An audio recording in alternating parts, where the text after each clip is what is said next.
मेरे प्यारे सुप्रभात। प्यारे, आज आपको हम जैसा कि आपको पहले से ही पढ़ा रहे हैं, अयोध्या सिंह उपाध्याय हरिओध। हरिओध क्या है, इनका टाइटल है। हरिओध जी प्यारे द्विवेदी युगीन कवि माने जाते हैं, नोट करिएगा। हरिओध जी द्विवेदी युगीन कवि माने जाते हैं। द्विवेदी युग की स्थापना कब हुई थी?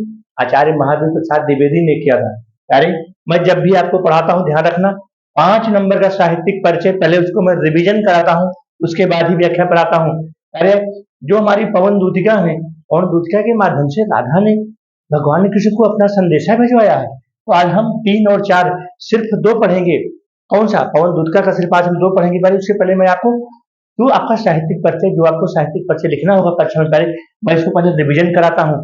मैं हर जितनी भी मैं व्याख्या आपको पढ़ाऊंगा सब में रिवीजन करता हूँ प्यारे बच्चे, कि आपकी मेरे प्यारे, कि आपके मन मस्तिष्क दिमाग में साहित्यिक परिचय वह भरा रहे। तो जैसे मान लीजिए इनका जन्म मृत्यु की बात है। मान लीजिए आपके पापा की या हमारे पापा की उम्र 82 वर्ष है। कितनी वर्ष है पहले? 82 वर्ष है। हमारा देश 1947 में आजाद हुआ था। हमारा देश कब आजाद हुआ था? 1947 में। अब मान लीजिए हमारे पिता की आयु या आपके पिता की आयु 82 वर्ष है। तो 1947 में से प्यारे, 1947 में से आप 82 वर्ष घटा दीजिए, ऐसे दिमाग में बैठा लीजिए। 1947 में हमारा देश आजाद हुआ था। 1947 से 82 वर्ष घटा दीजिए। मान लीजिए 82 वर्ष हमारे पिता की आयु है या आपके पापा की आयु है। मोटा मोटा दिमाग में सेट कर लीजिए, फिर क्या आ जाएगा हमारा 1865। तो 1865 में इनका जन्म हुआ था और 1947 में इनकी मृत्यु हुई थी। कहाँ? आजमगढ़ में। पिता का नाम इनका भोला सिंह था, माता का नाम रुक्मिणी देवी, और इनको हिंदी, उर्दू, अरबी, फारसी कई भाषाओं के ज्ञाता थे। और कुल मिलाकर के जो हमारे हरिओध जी हैं, द्विवेदी गुण कवि माने जाते हैं। यानी जो इनकी प्रमुख रचनाएं हैं, इनकी प्रमुख रचनाएं हम आपको बता देते हैं, ऐसे आप याद कर लीजिएगा प्यारे। चुभते चोभते, चुभते चोभते, और चुभते चोभते हो गया, और चोखे चौबदे, चुभते चोभते, चोखे चौबदे। बाटी चोखा सब लोग खाते हो ना, उसको ध्यान रखना। और इसके अलावा जो इनकी रचनाएं हैं, रसकलश है, वो संस्कृत में लिखा गया, रसकलश हो गया। और जो इनका 2 उपन्यास हैं, कौन? ठेठ हिंदी का ठाठ और अधिखिला फूल, इसको भी पहले ध्यान रखना। ठेठ हिंदी का ठाठ और अधिखिला फूल, और रुक्मणी परिणय, रुक्मणी परिणय भी इनकी काव्य रचनाएं हैं, इसको भी आप ध्यान रखना। मैं व्याख्या पढ़ाने से पहले मैं 2 से 3 मिनट आपका साहित्यिक परिचय में लेता हूं पहले। और क्या है, हमारी हरिओध जी दुई कलात्मक कला के सिद्ध हस्त कवि माने जाते हैं। नोट करना प्यारे, मैं जो चीजें बता रहा हूं, हमारे हरिओध जी दुई कलात्मक क्या है, अर्थात एक खड़ी बोली के भी ज्ञाता थे और ब्रज भाषा, दोनों भाषाओं में रचना करते थे। जब भी महावीर प्रसाद द्विवेदी के संपर्क में आए तो महावीर प्रसाद द्विवेदी ने कहा कि भाई हरिओध जी, आप ब्रज भाषा में भी रचनाएं लिखना प्रारंभ करिए। तब ब्रज भाषा में भी रचनाएं लिखना शुरू किया। तो पहले ब्रज भाषा में रचना करते थे। जब महावीर प्रसाद द्विवेदी के संपर्क में आए तो इन्होंने कहा, द्विवेदी जी ने कहा कि भाई आप खड़ी बोली में भी रचनाओं को लिखना शुरू करो। पहले हरिओध जी ब्रज भाषा में ही रचना करते थे। जब ये महावीर प्रसाद द्विवेदी के संपर्क में आए तो फिर द्विवेदी जी ने कहा कि भाई आप खड़ी बोली में भी अपनी रचनाओं को लिखना शुरू करो। पहले मैंने आपको बता दिया, चुभते चोभते, चोखे चौबदे, रसकलश जो कि संस्कृत निष्ठ है, और प्रिय प्रवास खड़ी बोली में लिखा गया, मुहावरेदार एक तो भाषा है। प्रिय प्रवास का लिखा गया था। इसके अलावा जो इनके ठेठ हिंदी का ठाठ है और अधिखिला फूल, रुक्मणी परिणय। रुक्मणी परिणय में क्या है, जो उनका रुक्मणी जी के विवाह के संबंध में बारे में बताया। और इनका जो प्रिय प्रवास है वो आकार लिखा गया 1909 से 1913 के बीच में इन्होंने प्रिय प्रवास लिखा। करे इसी एक रचना पर प्यारी मैं आपका साहित्यिक परिचय पूरा करा दूंगा। एक रचना के माध्यम से ध्यान दीजिएगा मेरे प्यारे, अगर आप वीडियो को हमारे देखते रहेंगे, स्किप नहीं करेंगे, सिर्फ एक रचना प्रिय प्रवास से मैं आपका साहित्यिक परिचय गारंटी में पूरा करा दूंगा। और उस टीचर की क्षमता नहीं होगी कि आपका अंक काट ले प्यारे। इनकी स्थापना हरिओध जी ने कब किया था? 1909 और 1913 में। इसमें कितने सर्ग हैं प्यारे? इसमें जो है 17 सर्ग हैं। कितने सर्ग हैं प्यारे? 17 सर्ग हैं। और प्यारे, मैं आपको इस किताब को भी पढ़ाऊंगा, ये बालाजी की किताब है, आप देख लीजिए मेरे प्यारे। मैं राजीव प्रकाशन की तो पढ़ा रहा हूँ, पूरी किताब की मैं प्रैक्टिस कराऊंगा बालाजी की। प्यारे देख लीजिए, बालाजी प्रकाशन की किताब है। मैं इसमें जितने भी गद्य के हैं, गद्य के भी जितने हैं और पद्य के भी जितने हैं, मैं इस किताब का आपको पूरा रिवीजन कराऊंगा। यानी कि 2 प्रकाशक, अरे हम आपको 2 प्रकाशक की किताब पढ़ाएंगे। हम राजीव प्रकाशन तो पढ़ा भी रहे हैं, बालाजी के किताब की भी हम प्रैक्टिस कराएंगे। हमारा टारगेट है प्यारे आपको 96 और 97 अंक की हिंदी विषय में दिलाना। तो इसमें 17 सर्ग हैं। कितने सर्ग हैं प्यारे? 17 सर्ग हैं। और इसमें किसका वर्णन है? राधा के चरित्र का सुवर्णन और सुंदर और विशद वर्णन किया गया है। किस भाषा में है? खड़ी बोली और मुहावरेदार की भाषा में है। प्यारे अब हम आते हैं रचना पर। बुक सामने रखिएगा प्यारे, बुक हमने भी सामने रखा है। क्या लिखा है कि ज्यों ही मेरे भवन तज तू अल्प आगे बढ़ेगी। पवन दूतिका से राधा अपना संदेश भिजवा रही हैं। किसे भिजवा रही है प्यारे? पवन दूतिका से। प्यारे किताब सामने रखना, हमने भी बुक को सामने रखा है। और पेंसिल, जो भी कठिन शब्द है प्यारे मैंने इसको लिख दिया है यहाँ पर। जलद माने बादल, बावली माने पागल, अल्प माने थोड़ा, कन्य माने कमल, मधुबन माने वाटिका, श्याम माने कृष्ण, तज माने त्यागना और मृदुल माने होता है शीतल स्वभाव। जो भी हमको काठिन्य शब्द लिखे, सिर्फ आज आपको हम 2 पढ़ाएंगे। ऐसे ही मैं प्यारे आपको साहित्यिक परिचय भी रिविजन कराता रहूंगा और व्याख्या भी पढ़ाता रहूंगा। तो यहाँ देखना क्या है, जो ही मेरा भवन तज तू अल्प आगे बढ़ेगी। राधिका कहती है पवन दूतिका से कि आए पवन दूतिका, जैसे ही आप मेरे भवन को छोड़ करके, त्याग करके, अल्प यानी कि थोड़ा सा जैसे ही आप आगे बढ़ेंगी, क्या मिलेगा? शोभा वाली सुगंध कितनी मंज कुंजे मिलेंगी। शोभा से युक्त तमाम प्रकार की वाटिकें, तमाम प्रकार के सुंदर पुष्प, पेड़ पौधे और वाटिकाएं मिलेंगी। पवन दूतिका से राधा अपना संदेश कह रही है कि आए पवन दूतिका। दूतिका का मतलब होता है प्यारे, दूतिका का मतलब होता है सेविका, दासी, सहायिका। पवन क्या है? हवा है। तो कह रही है जो ही मेरा, अर्थात जैसे ही आप मेरे भवन को त्याग करके थोड़ा सा आगे आप बढ़ेंगी, शोभा से युक्त सुंदर वाटिका, पुष्पों से लदी हुई सुंदर वाटिकाएं आपको मिलेंगी। प्यारी, प्यारी किसके लिए प्रयोग किया गया? यहाँ प्रश्न पूछ लेगा यूपी बोर्ड कि प्यारी शब्द किसके लिए प्रयोग किया गया है? तो पवन के लिए प्रयोग किया गया है प्यारे। मैं आपको बीच बीच में ये भी चीजें आपको रिविजन कराता रहता हूँ। प्यारी शब्द किसके प्रयोग किया गया है? पवन के लिए। प्यारी छाया मृदुल स्वर से मोह लेंगी तुझे वो। लिख रहे हैं यहाँ पर योग जी, क्या लिख रहे हैं कि प्यारी छाया मृदुल स्वर से मोह लेंगी।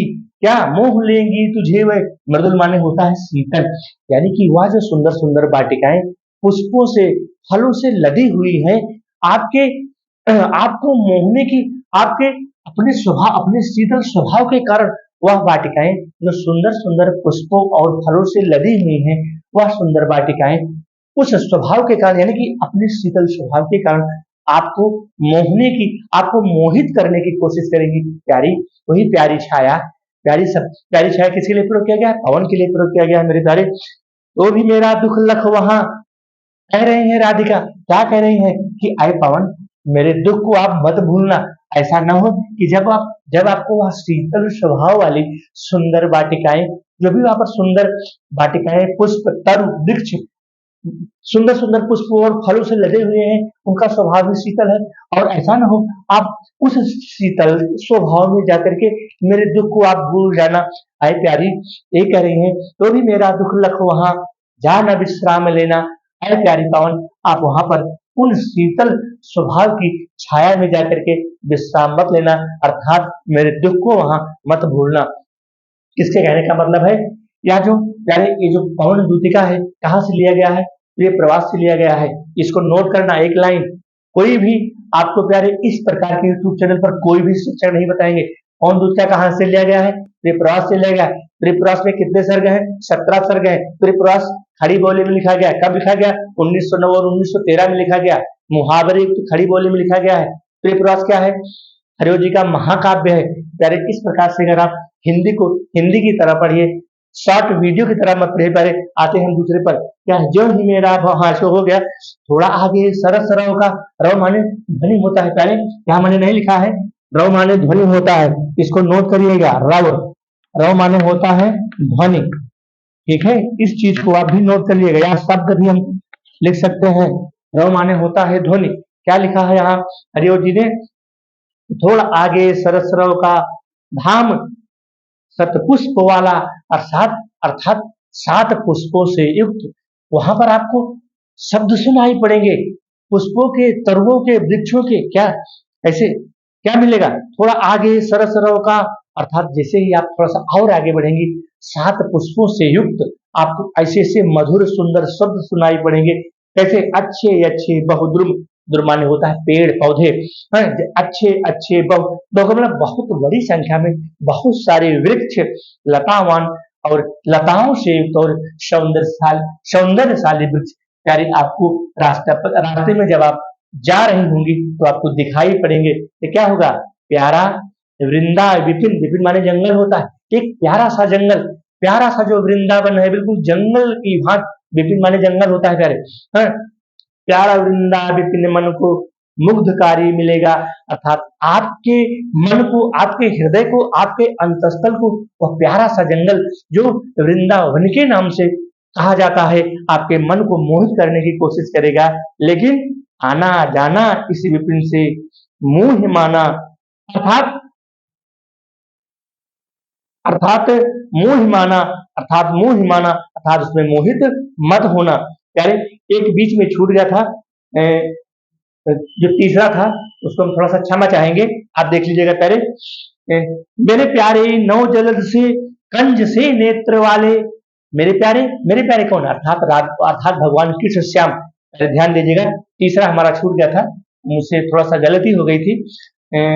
मेरे प्यारे नौ जलद से कंज से नेत्र वाले, अर्थात जो भगवान कृष्ण होंगे, भगवान जो श्याम होंगे, सुंदर कमल के समान नेत्र वाले, कंज माने कमल होता है, सुंदर नेत्रों वाले कौन? मेरे प्यारे नव जलद, अर्थात बादल से, बादल के समान सुंदर, बादल के समान सुंदर कमल और नेत्र वाले, क्या मेरे प्यारे नव जलद से कंज से नेत्र वाले, अर्थात कमल के समान सुंदर नेत्र वाले, बादल के समान इतने विशाल, बादल के समान इतने विशाल और कमल के समान सुंदर नेत्र वाले हमारे भगवान कृष्ण कान्हा कन्हैया वहां मिलेंगे। और जाके आए न मधुबन से औ न भेजा सदेशा, अर्थात जब से वो मथुरा गए हैं, कौन? भगवान कृष्ण, भगवान कान्हा जाके आए न मधुबन, मधुबन तो गए, अर्थात मधुबन से मथुरा गए, लेकिन आज तक कोई भी संदेशा नहीं भेजा है प्यारे।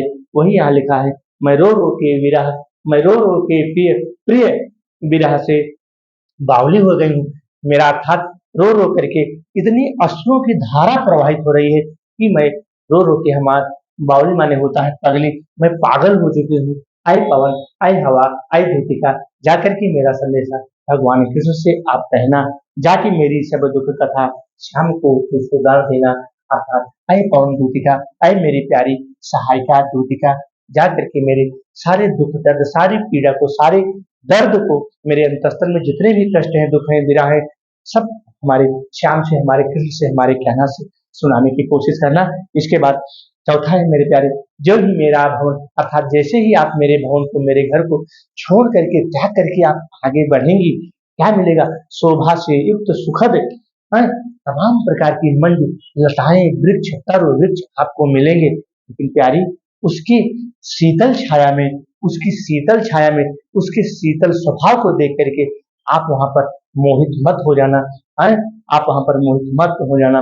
लेकिन तो भी मेरा दुख लख वहां, मेरे दुख को वहां आप देखना और भूलना मत। बस मेरे प्यारे, आज हम यहीं तक, और जो हमारा पांचवा और छठवा होगा अगले वीडियो में, मैं प्यारे आपको मैं साहित्यिक परिचय बार बार रिपीट कराता, प्यारे मैं जीवन परिचय नहीं पढ़ाता हूँ, जीवन परिचय वैसे से लिख दीजिएगा, इसमें कुछ भी नहीं है। जब भी पढ़िए, चाहे हमारे विज्ञान वर्ग के बच्चे हो या कला वर्ग के बच्चे हो, साहित्यिक परिचय पढ़ो प्यारे, मैं साहित्यिक परिचय पर ही फोकस करता हूँ। मैं एक रचना के माध्यम से आपको साहित्यिक परिचय रटा दूंगा और जीवन में आप कभी नहीं भूलेंगे। मेरे प्यारे, अगर हमारा चैनल अच्छा लगे तो दोस्तों तक शेयर करना, लाइक करना और सब्सक्राइब करना। जय भारत माता की।